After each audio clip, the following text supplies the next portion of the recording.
Ladies and gentlemen, boys and girls, and co-parents of all ages, this podcast is for you. Introducing and the center ring, the Amicable Divorce Expert, Judith Weigel. Hello, Amicable Divorcing listeners. I have an announcement. This is the beginning of the third year of this podcast. And through this podcast, it's been my goal to help you divorce with the greatest of ease. As we embark on the third year of the show, the name of the podcast is now changed to The Amicable Divorce Expert and references a little more of my past in providing guidance, help, and insight into making your divorce and co-parenting relationship as amicable as possible. For this launch episode, we're flipping the switch. Interviewing me is Tracy DeForge, acclaimed guru of business development in both the broadcast and podcast worlds for about 8 million years. And Tracy, I have to tell you, you do look good for 8 million years in business. And founder and CEO of Produce Your Own Podcast, a company designed to assist others in creating successful podcasts, of which I am a member and have been for a year. And it's been wonderful. I've learned a lot. Thank you, Tracy, for that.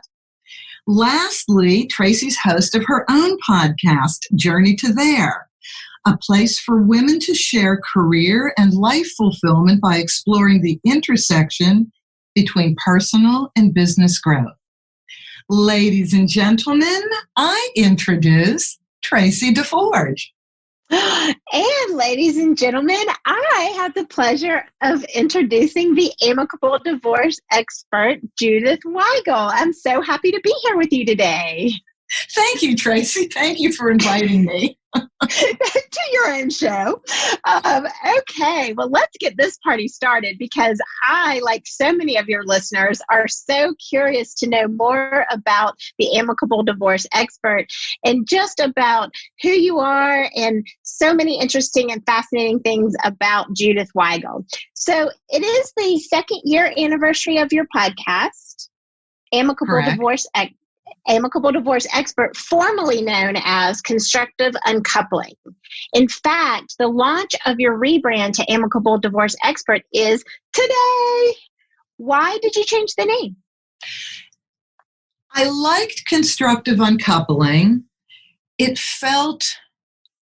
didn't feel as specific and unique as I really wanted it to be. And anybody who goes into broadcast, podcast, public speaking, anything like that, eventually evolves into their own space and really delineates what they do the best. And we all have our skills and talents, and over time, we hone them to a point where, aha, this is where I can really make an impact in people's lives.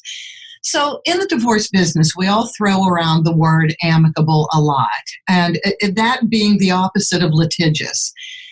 Everybody wants amicable. Nobody wants to be litigious. That's not anybody's goal. But it's really hard to be amicable. I mean, we can teach the law, but here's what what most people cannot teach, and it's what I really think I do the best, and I love it, and I get response from my clients, and that is I give human and communication advice before anything, because you have to calm down when you're going through divorce in order to make decisions that work for you and in order to grow from the experience of being divorced. So I love the word amicable, and I talk about it every day, all day to all of my clients. And I guess if there's going to be a unique selling point about what I do in comparison to all other mediators, all other paralegals who file for divorce, and all other podcasters who deal in divorce podcasts, I think that might be my bailiwick, is to show you really how to be amicable. Well, and I love what you said about there's amicable or there's litigious, and nobody wants litigious. And but having the skill set that you provide your clients to really help them truly be amicable is a powerful trait and just an excellent gift that you can give to your clients. It's something that can be life-changing for them during a very difficult time. And obviously, the podcast is about divorce. Were you a child of divorce? Have you ever been divorced? Did you want to be a family law attorney and somehow ended up as a podcaster? Yes, no, and yes. So in order, so, I am not a child of divorce, not a child but of divorce. I was almost a child of divorce. Growing up in the 50s and early 60s, because Tracy, I am ancient. So growing up in the 50s and 60s, it was a very blissful era.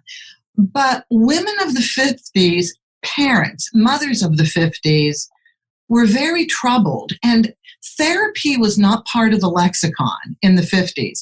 You really had to be insanely mentally ill in order to go to a therapist or talk about going to a therapist. Yet, it was a bridge decade where a lot of women were educated, went to college, but still were in the old cultural mode of raising a family, having children. And so they were wife and mother. I think my mom really did need to go to work. And I think because she was in that old cultural mold, she didn't. And I think that caused her great difficulties. Plus, there are a lot of people that are walking around with personality disorders. This is one of the episodes, by the way, one of the topics that gets a lot of downloads when I talk about personality disorders, because so many people have them, either full-blown or just a little bit. And so I remember my dad coming to my sister and myself when we were teenagers and saying, I think I need a divorce. And I lost it. I absolutely lost it. I just didn't want my parents to get divorced, even though I knew it was a struggle for my dad. And he hung in there. He hung in there until he passed away in the 70s. And I cannot tell you how much I appreciated it, but I wondered if the stress caused an early death. I mean that. This sounds like a little bit of a downer, but it's life. We've just... No, it is. You're absolutely right. Yeah, you're living with that stuffing all of that internal emotion and stress and not living your authentic life, which is such almost a phrase used so much today that it can be cliche, but I think you're absolutely right. If you're not being congruent to your life and your goals, it can literally eat you away on the inside. Yeah, it really, yes. And so I appreciated that my dad stayed in the marriage, and I also, just have that lingering. I wonder, but you know what? He was a wonderful man. He was a saint to me, and I'm lucky to have him as my dad. I also learned a lot from my mom, though, and I don't want to, make that any less of an effect on my life, because she was also a very great woman. But so no, I wasn't a child of divorce, almost. Yes, I have been divorced. And I honestly think the fact that it was amicable, yet enormously sad, saddest year of my life. And I have shared with listeners in different episodes dealing with certain topics, I've shared my journey through divorce. And I think this makes me compassionate and empathetic, because I can bring myself right back to that year.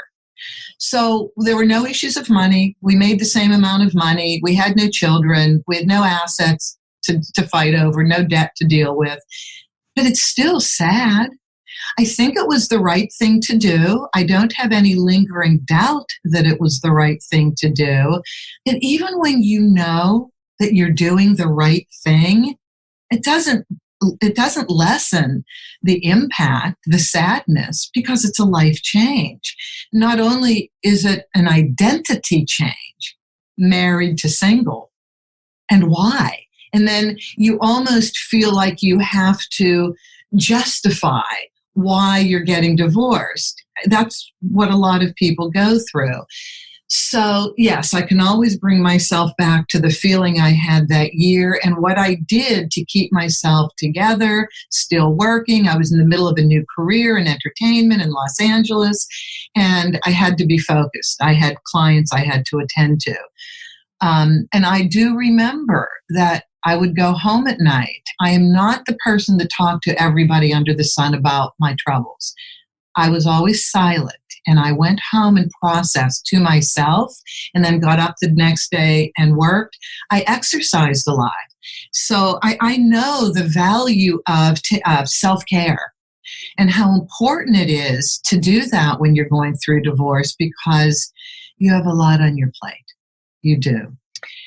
But yes, I know when I went through a divorce, it was amicable as well. I always say it was the best case of a worst case scenario. And but one piece of advice I was given that I've never forgotten is that you have to grieve the loss of the relationship you thought it was going to be. So that's it's excellent. And I've just never forgotten that. And it's because it is a loss, even though it's amicable. You still have to grieve what it was that you dreamed that it was going to be, because it's not turning out the way that you thought, and allowing yourself to go through that grieving process. So, and you are completely right. You really are right. And I know people come to my office for either mediation or filing, and I work with both spouses, which is way more difficult than an attorney working with one person only. And I'm going to address what did I want to do legally in a minute. If you haven't gone through the emotional divorce first, which means you've decided to separate, and then you go through a year or two of just kind of living apart, living in that new headspace, going through the 7 stages of grief. When people die, there's 5 stages of grief. When you get divorced, there's 7 stages of grief. Oh, wow. Especially if you're co-parenting, you have to still be connected to that other spouse. So there's a lot going on in the grieving stages of divorce.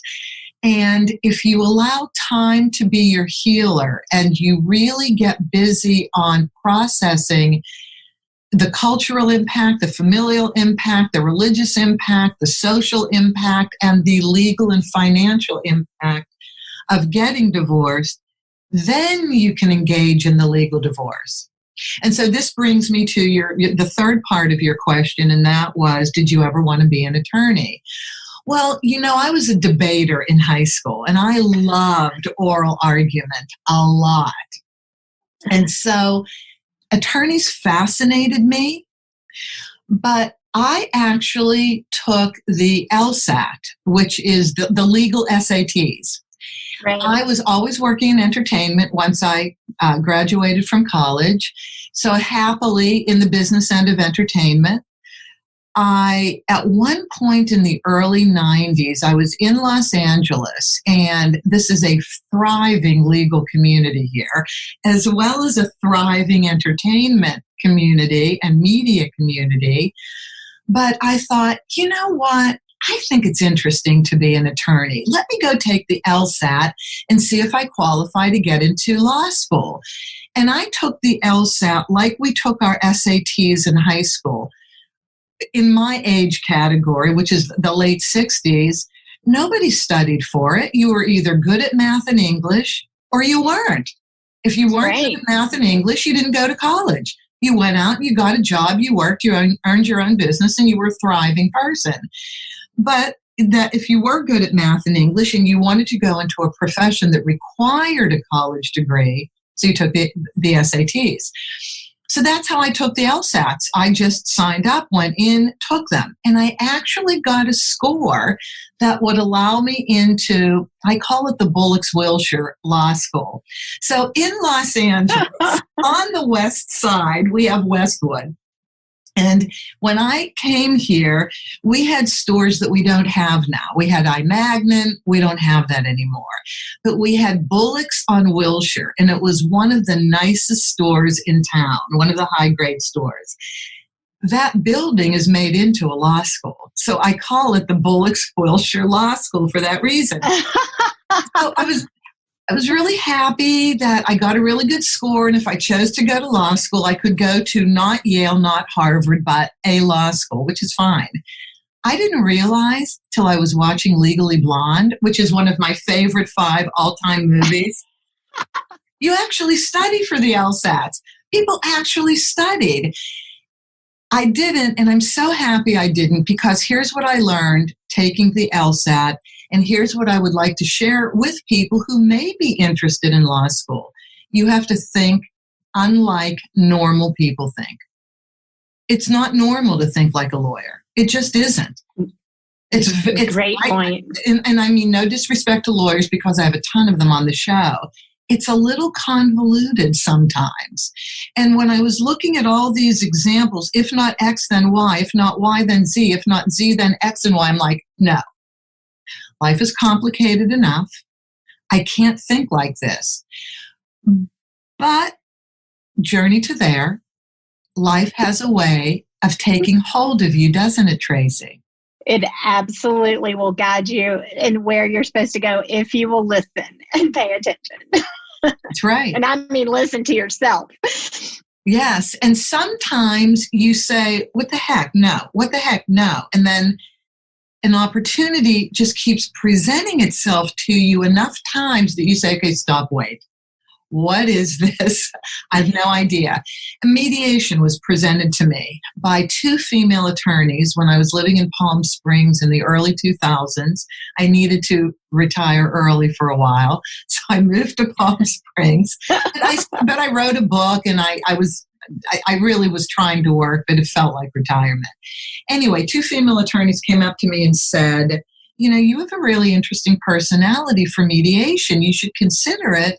And there aren't a lot of women in mediation. It's still mostly men. No idea what it was, didn't care, didn't do anything about it. It wasn't until I was ready to move back to Los Angeles, and I'm sitting in a nail salon, where all major conversations take place between women.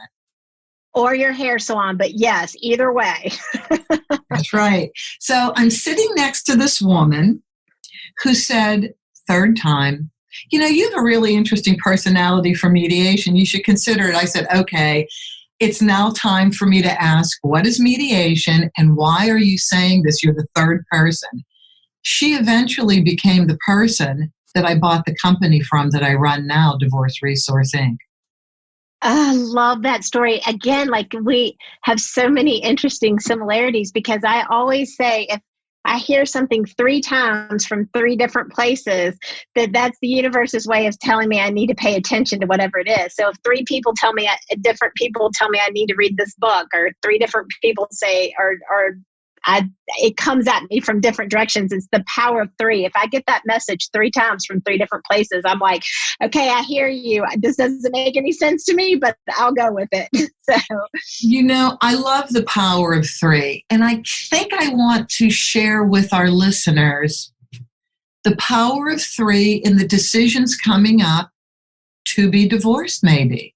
Or not to be divorced. Either way. I mean, I'm in the divorce business, but I'm very sensitive to, are you really ready to get divorced now? As I'm listening to people talk, sometimes I'm thinking, maybe not. But yes, that power of 3 for anybody that's looking for a new career now. I always say divorce is a new beginning.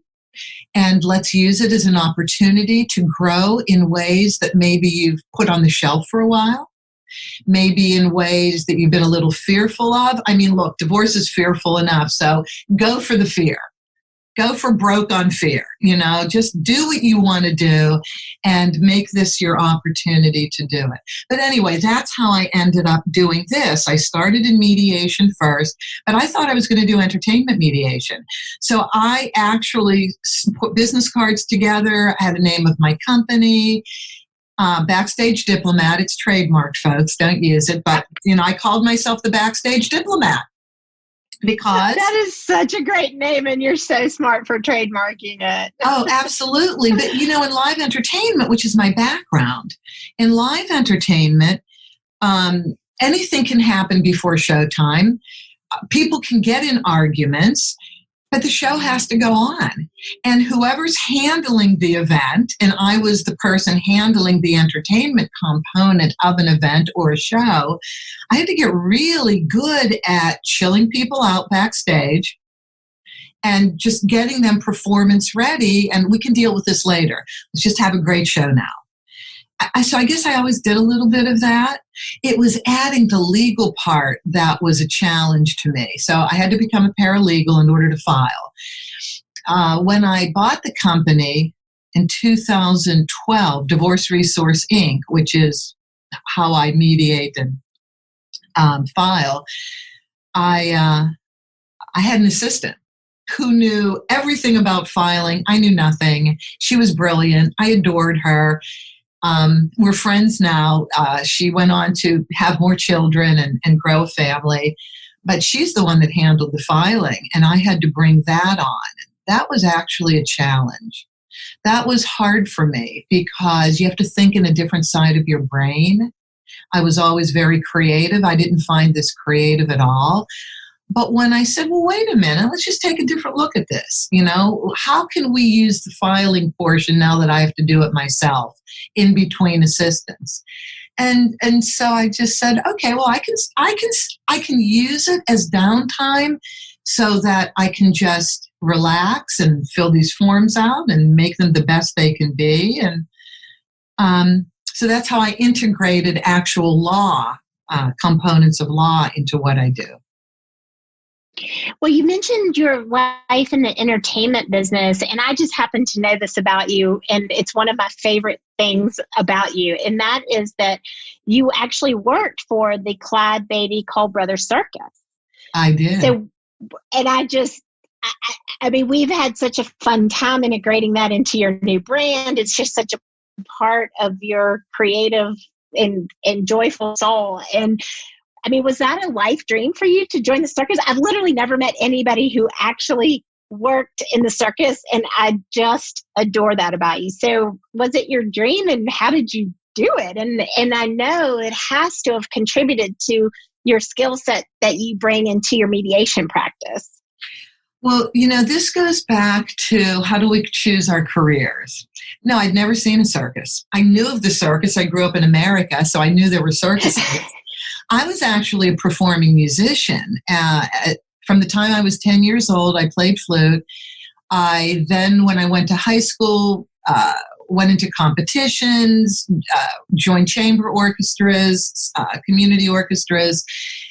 So it looked like I should go into entertainment when I graduated from high school. But when you go to college, you're all of a sudden in a different melting pot, and the skill sets are at a different level. And then you compare yourself to people and say, I don't know, maybe this isn't the exact right thing for me. So I decided that I wasn't going to be a performer or a teacher, and I didn't know what I wanted to be.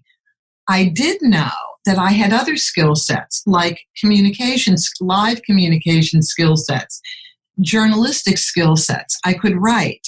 I had an interest in literature. I thought I could teach, but believe me, that's not my skill set. Although I majored in a whole bunch of things: journalism, communication, English literature, education, philosophy, and music. And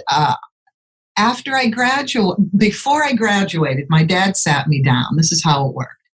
And he said, I'm okay with you changing majors. This is when I was leaving the music school. He said, I'm okay with you changing majors. I want you to do exactly what you want to do for a living. But what do you want to do? Do you have any idea what you want to do? And I thought for a minute, and I said, I cannot name the exact job I would like to have. But I can say this: I want to work with as many cultures of people in the world humanly possible, and I want to work in as many places in the world possible too. And that's all I know. And he accepted it. And Tracy, that's so weird. I can go back. I remember it was in my college dorm room. He was sitting talking with me. And I don't know where that came from, but we all have that inside of us. If we just dig deep, if we just stop thinking and start feeling a little bit, I think we can get ourselves to the place we need to be next. So I had no idea what that meant. Graduated from college. About 2 years after graduation, after poking around in a couple different jobs, I read the newspaper, Pittsburgh Post-Gazette. That's where I grew up, and that's where I was living at the time. And in those days, you could see ads for jobs, and there were actual phone numbers for human beings that would pick up the phone and interview you. And actually talk to you as a human being. Yes. That's right. Wonderful. And actually idea. talk to Great you as concept. a human being.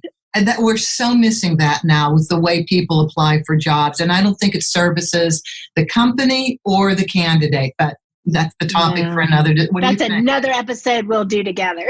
Believe me. But anyway, so I'm reading the Post-Gazette, the Pittsburgh Post-Gazette, and there it was, Tracy. Circus, see the country. And every single qualification they were looking for was almost every major that I had majored in.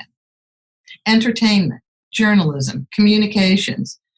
They wanted you to be a good writer. They wanted you to be organized. And I read this and I said, well, this is my job. I mean, this is it. There's no question. I was interviewed in April of 1980 by Tim Stinson, the marketing director of the Clyde Beatty Cole Brothers Circus. And my sister even said, well, you got this one. This is you. You are that weird that you need to be working with us. I considered that a compliment. It is. I love weird. And I do think it's, I don't want to lose sight of one of the first things that you said, which is that the only thing that you knew is you wanted to work with a lot of diverse cultures and people and see as much of the world as possible. I don't think those were your exact words, but that's my paraphrase. And that is really cutting edge for 30 plus years ago. I mean, that you hear that from millennials all day long now. That is what they aspire to be, whether they make a job out of it or not. But in 1980, that was really cutting edge because women at that point in time were just starting to quote unquote break the glass ceiling. And that's when we had to cut our hair and wear our navy heels and our suit. And it was I felt like we had to kind of fall into this new definition of bringing home the bacon and cooking it up in a pan or whatever. And you were I think it was a renegade at that time that you stepped out of that. Well, let me clarify. That conversation happened in 1972 when I was a sophomore in college. Whoa. I mean, I told you I was ancient. And so fast forward to 1980. So I graduated from college in 75 and then did some jobs.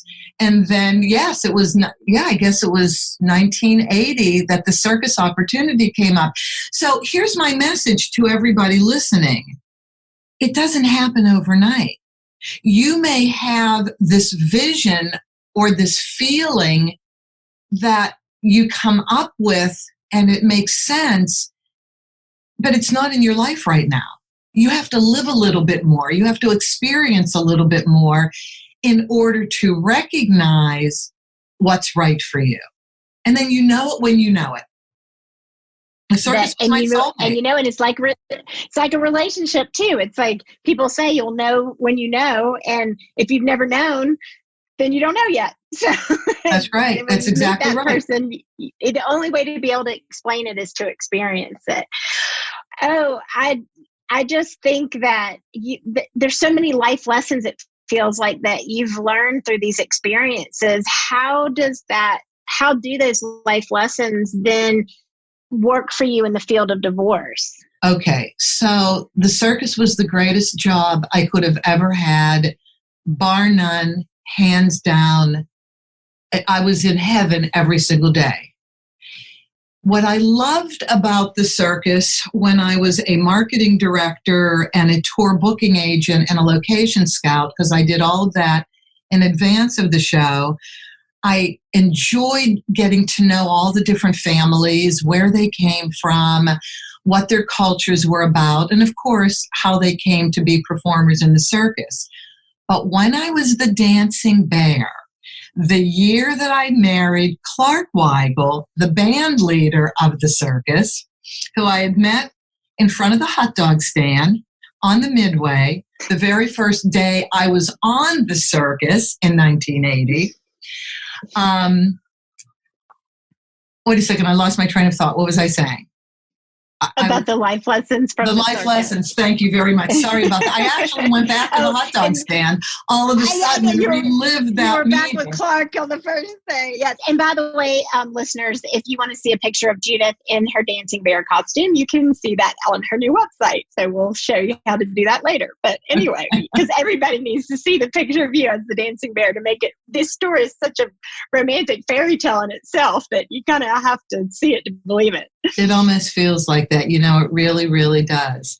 Well, I even learned more when I was the dancing bear and we got a trailer because everybody lived in a trailer. This was an outdoor tented show. It doesn't exist anymore. It was an outdoor tented show of 3 rings. It sat 4,000 people, so pretty big for an outdoor show. And all the performers had their own truck and trailer. And we moved to 3 different cities in a week. We traveled overnight after the last show, Tuesday night, Thursday night, and Sunday night. And then you had your certain place that you parked around the tent when you got to the new town. I learned so much more just by being integrated into this multicultural society. And one of the things I would like to share with people, because it kind of comes up in divorce, and it's money. And it's about the way people are either defined by money by third parties or the way we define ourselves by money. The lowest on the totem pole in the circus were the roustabouts. And it is true that the roustabouts had very difficult pasts. Quite a few came from prison. Quite a few were running away from going to prison. So we had this cadre of people that did the menial task of following the elephant, laying down the tent, putting poles up underneath the tent, putting rigging together, and just doing those menial tasks. Well, when I would walk around during the day after we put the tent up, after the jobs were done, I would actually see these men reading. And I would say, well, what are you reading? And that would start conversations with them. And I would then get to know who they were as individuals, not defined by career, not defined by how much money they had, but just defined in what they could contribute to the health and welfare of this macro family called the circus. I love that. So powerful. I love that. I was given that opportunity. Go ahead. Of the circus and the aspect of a family, you literally had to exist and be a diplomat and a cheerleader and all kinds of different roles that you played in engaging and being amicable within this family, the circus. So, of course, that naturally transitions to what you do today as a mediator in family law. Right. And we could even kind of move this and look at co-parenting. So in co-parenting, it's the relationship that exists once the divorce is final, right? And you have to get along. I mean, for the sake of your children, you have to get along. So if you go back to the circus, and people didn't see eye to eye on things. I mean, we had different cultural backgrounds and hierarchies of gender and just ways that you treated people. What was culturally acceptable in one culture was not culturally acceptable in another. But we really had to get to the most humanistic part of what it was we were doing. And we were putting on a show for people. We were putting on a show for other people's families with other children. And we had to be a model of what it was we were doing, which is happily sharing our lives with you, sharing our skills and talents with you. And that that set me up for all of my other work in entertainment. And it set me up for divorce. And I use circus metaphors a lot in divorce. And I did it when I was introducing you. I want to show people how to get divorced with the greatest of ease. What I left off was on the flying trapeze. Well, yeah, I believe that everybody has a book in them. I believe that everybody has a story, which is one of the reasons why I love having conversations like we're having today. Have you ever thought about writing a book about the circus or being in the circus? I did. As a matter of fact, I did. I wrote a book, and it was 2005. I decided at that point, I think I want to just be a speaker. I just want to talk for a living. No idea about podcasting. And I really wasn't. To your defense, they weren't really that popular at that point in time when you made that decision. They were just kind of coming back around. Well, thank you for that. And I don't know why I didn't. Or just getting started, actually, I should say. Yeah, because I was reading about the history of it, and I was even surprised at how far back it goes. I really was. Yeah. And we can thank Steve Jobs for how popular they are today, because he made them easier to access. That's why there was that lull between the early 2000s and 2013, 2014, because Steve Jobs put the app on the iPod, and then we were off to the races. And so Apple is the biggest platform, Tracy, for podcast delivery. Is it still? It is today, but depending on when your listeners will be listening to this episode down the road, Spotify is definitely coming on very strong. But we literally can attribute the success of podcasting and your ability to podcast and for people to find you so easily on podcast platforms to putting that icon, that microphone icon onto the iPod. That's what brought it back. Otherwise, they were so difficult to produce and discover. Too. Okay, I totally understand that. Well, I was actually just thinking in the field of public speaking, because I do like live audiences. And again, my experience is live entertainment. So that's really what I was thinking of is, well, I got to write a book in order to do speaking engagements. And so what do you write about? Well, the thing that is your bailiwick and your unique selling point, and the thing I loved more than anything was the circus. What I tried to communicate was, I guess, what I do in divorce, and that is the power of communication, the power of words, the power of the sound of your voice, and how it can soothe or worsen a situation. Or even agitate in some cases, unfortunately. Absolutely. And so when I'm in mediations, when I'm in the divorce mediations with people, I say to them, it's the words we choose and the tone of voice we use that will make your mediation better or worse. Okay, that sounds great, right? But to really process and be able to do it back, it takes a little bit of practice. And so in my first mediations with people, it's really about showing them how to communicate. It's not like you're at the kitchen table in your own home, or you wouldn't be in the mediation. If you could resolve a settlement dispute amongst yourselves in your house, you wouldn't need me. You need me because you really don't know how to get to where you need to be in your settlement. Exactly. And that's why you need a mediator. So that's yes. What I try and do is show people how to communicate. So the book is really, the book is called My Office is a Three-Ring Circus. The subtitle, Must I Take Orders from Clowns? Well, that subtitle can be used anywhere, any place, under any circumstances, because not one person wants to take orders from clowns, right? No, never. I think that's why we become entrepreneurs, that we might be the clowns, but at least we are taking orders from ourselves. I've often said sometimes if I were my boss, I probably would have fired me by now, but that's okay. I wouldn't have fired you, Tracy. I would definitely never fire you. Oh my gosh. Well, as a fellow podcaster, I would be completely remiss if I didn't ask you just about the podcast itself, and how did it come to life, and what do you love about podcasting?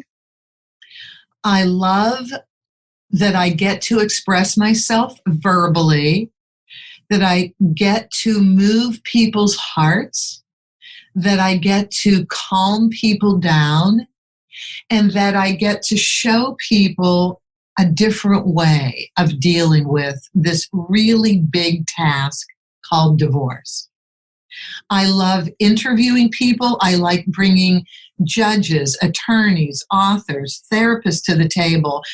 I just love the conversations that I have with them. I could get lost in these conversations. And I know that it's to the benefit of everybody listening. It's not fluff. I mean, I try and have a little bit of fun every now and then, but my podcasts, my episodes are full of information.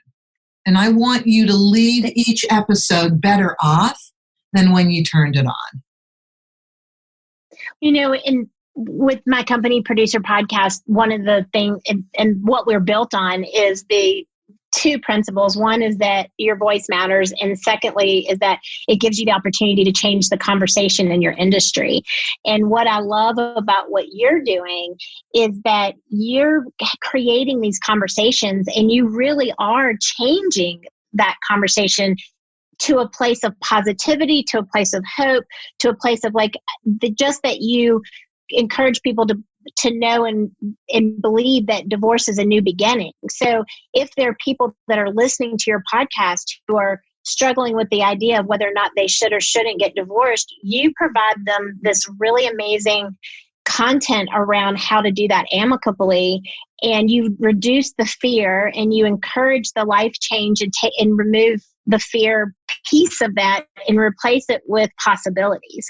And I really think that the vehicle of podcasting and how you use it has such a wonderful ripple effect, not only to people who may be thinking about it, going through it, or have been through it, but has a mother or a brother or a sister or a best friend who is in a situation where they might be embarking on the aspect of divorce, and they can use your information as a resource to share with them. So it's extremely powerful what you do with the Amicable Divorce Expert podcast. Thank you. I really appreciate it. I really do.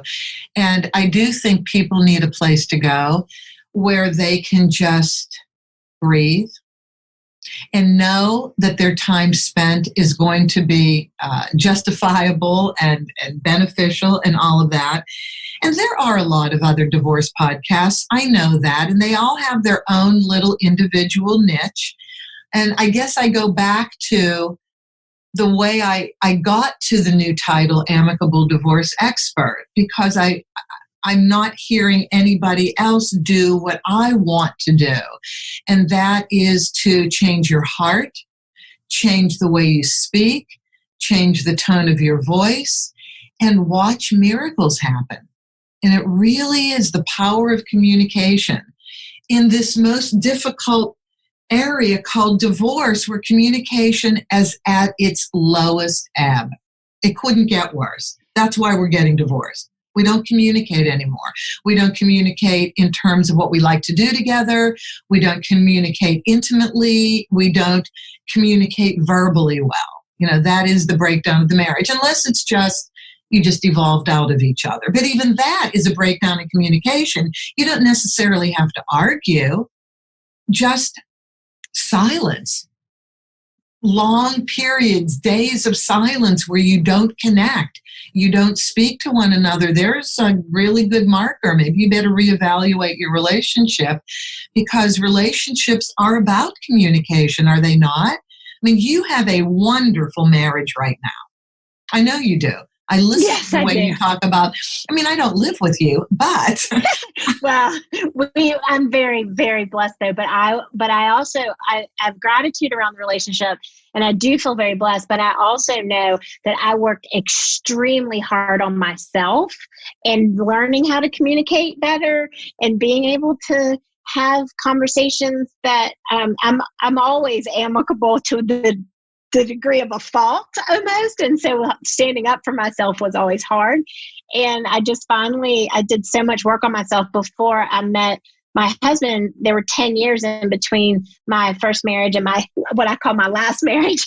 And there was a lot of soul searching and, not and some duds too. I'm not going to lie, in that 10-year period. But I believe that if we can work on ourselves and learn better communication skills, it won't be helpful just in your marriage, but it'll be helpful in all of your relationships. And that's what I love what you talk about, because you're focused on divorce, but helping people resolve situations amicably is a wonderful gift that you can give anybody, because we all are struggling with conversations about how to get a promotion, or how to stay married versus getting divorced, or co-parenting, or talking with our kids, and doing that in a way that doesn't escalate. So what you're teaching people, even though they're getting, and you said you weren't a teacher at the beginning of this episode, but I say au contraire, because as someone is going through a divorce, that might be the practical use of why they hire you. But what they take away from that is an entirely new skill set of how to live their life. And that is a wonderful blessing that you can bestow on people. The thing about thank you very much for that. The thing about being a teacher, okay, I can't teach little kids. Little kids entertain me too much. And I'm the worst. So I had 4th, 5th, and 6th graders for one semester only, about a year out of college. And we all came to the same realization, I think, at the same time. The principal, me, and the children. I'm not the right teacher. And so because you're so much fun. That was it. You want to play with them. Well, that's what the kids said to me. So we had a going away party. We had a series of going away parties at the elementary school that day, my last day. And each class brought in presents that you would only get at a wedding. I mean, they were significant gifts, crystal, this, that. And I'm like, holy heck, you didn't have to do this. And they said, look, we really liked you. You were like the best person we've ever met, but you are so not a teacher. You're supposed to get mad at us. You're supposed to be strict with us. Ergo, Tracy, why I have cats, not kids. The kids revolted on me if I had my own children. So I remained a child. Yes, and I do, as your producer, I do need to acknowledge your creativity in how, when we decided to work together on this podcast, everything about the way that you branded the open and close of your show was all you. And Beck and Eliza Lovett, who recorded those precious voices on your podcast, they're so fabulous. But I mean, we agreed to disagree, which I love about being amicable. You and I agreed to disagree. I was like, I couldn't hear it in my head, but you had such a clear vision of how it would sound, and it's amazing. And so we have to give a little shout out to Beck and Eliza. But I mean, you saw that, you created it, and you manifested that happening. And that is, again, your right brain and your left brain exist so well and combine so well in what you do for your business. It's fantastic. Well, thank you for that. And may I tell everybody that Tracy brought Eliza and Beck to the table. Once I said, we put out the cattle call for different voiceovers, and I'm like, no. These are too campy. This isn't really a circus. We're just referencing a little bit to put some color in here. And what are circuses for? They're for children. And I thought, well, nobody has a child introduce their podcast, that this would be the perfect setting for it. And you picked the perfect people. And I just adored them. The second I heard them, that was it. Done. Let me write the script for them. I know what they're going to do. And I didn't even stumble. Didn't matter. Oh, yes. They did have an interesting time with the word amicable, but they got through it. But, but in all seriousness, because this is, it's a serious podcast that you've infused your personality and your love for fun into. But children are the most impacted by divorce. And so when I've connected the dots on how powerful it is for the children to be having a voice in your podcast, that's when I really, I went from being, I just don't know how this is going to sound, to, of course the children need a voice. Your voice matters. Children's voices matter in divorce. And that's such a beautiful way of bringing that message into your business and into your podcast in a joyful, positive way. Thank you for all of that. I really do hope that works on everybody listening too, because, one of the toughest thing is the co-parenting. There is no question, hands down, especially, on a good day when you're not divorced and you're in the same house raising your children, you don't see eye to eye. And that's okay. You just have to kind of come to the middle and make parental rules and philosophies for your children to follow. But when you're getting divorced and now you have to co-parent, you still have to resolve those issues that brought you to divorce while you're trying to make it as normal as possible for your children. And children don't have a voice. When children have a voice, it's horrifying when they have to go to court. Little ones don't get to go to court. They don't want to. And then even when you're an adolescent, it's not really where you want to be. You don't want to talk negatively about either parent normally. And so I just think that having that child's voice at the beginning and close is a great bookend to them. It's a nice reminder to the parents. And I love, because you say, be kind to yourself, be kind to your spouse. It's the children saying, hey, be kind to us. And people, Tracy, people don't really understand what it means to be kind to your children. They're in so much pain getting divorced, and they have so much on their plate that they have to deal with, that to understand what it means to not use your children as messengers, you almost have to go through examples of your kids saying, stop doing that, Mom, stop doing that, Dad. I don't want to be in the middle. You force your kids to come to that point. And even then, if you haven't figured out a way to talk to your spouse, it's hard to keep yourself from using your children as messengers. But it's actually a law. You're not supposed to use your children as messengers, believe it or not. It's in our settlement agreements. Yeah. And then I'll tell you one other thing that comes into play that's so difficult for people. My heart goes out to them, but it's one of the things that all of the professionals, I think, in our industry really have to speak towards with their clients. And that is when you want to form other relationships, because people who like being in relationships are going to form other relationships. Of course. Got to take care of those kids first. Do not get into another relationship that you want to introduce to your child while you're still getting divorced. People just don't understand that all children take different amounts of time to heal, to get used to this co-parenting schedule, this visitation schedule. 2 households. They're going through so much trauma, even though it may be quieter to have 2 households. If there's a lot of fighting, that may be good at people getting divorced. Having 2 households is not the worst thing in the world, but it's how we create this new family environment that's super difficult. Right. Well, I know that has to be one of the most difficult aspects of what you do. And those are great messages for people who are going through divorce who have children. Are there any other messages that you might want to share to anyone who might be preparing for a divorce? Make sure you're clear about the reasons, not only what you contributed to the exit out of the relationship. You're clear about what your spouse did. You could talk about that all day. But what did you do?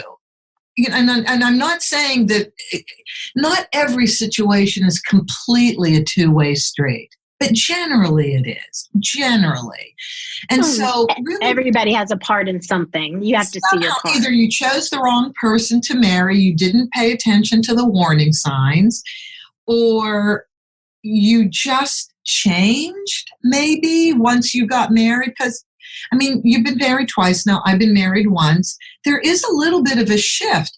The shift once we get married either is an upward shift and it feels even better than the day before we got married, or it's, I think I made a mistake. And that happens. One of those two things happen immediately. So just be careful, be very self-aware, and blaming will get you nowhere. Blaming is lighting a match to your settlement. Stop the blaming. Just put it aside. Deal with reality. Deal with the things that you have to make decisions on. Do the best you can. Get legal advice. And be as nice as you can. You're not a loser if you're nice. That's actually your way of gaining power, because nobody expects you to be nice. But being nice is your secret little weapon. Again, amicable. That's your secret And it just weapon. feels so much better when you think about how much energy it goes into being nasty versus being nice and kind. It's just like it literally physically feels better just to be nice. But that is hard for somebody in certain situations. I get it. But, I love that. It's like being kind is your secret weapon. That needs to be like, we need to start. Now we're going into expanding the podcast into merch lines with all these great sayings that you have. And, because I can see why you're so good at what you do, because it's just calming to even hear you explain these things. I can't imagine when someone's in turmoil and trauma and shock and pain, how much they must benefit from having an ally like you. Thank you. I was there myself, and it's not hard to bring that back. Tracy, we're at the end of our time. This has been an absolute delight to me and for me to talk with you, because I adore you and everything that you do. Now, in the event that anybody listening would like to start their own podcast, how do they get in touch with you? Oh my gosh. Well, thank you for asking.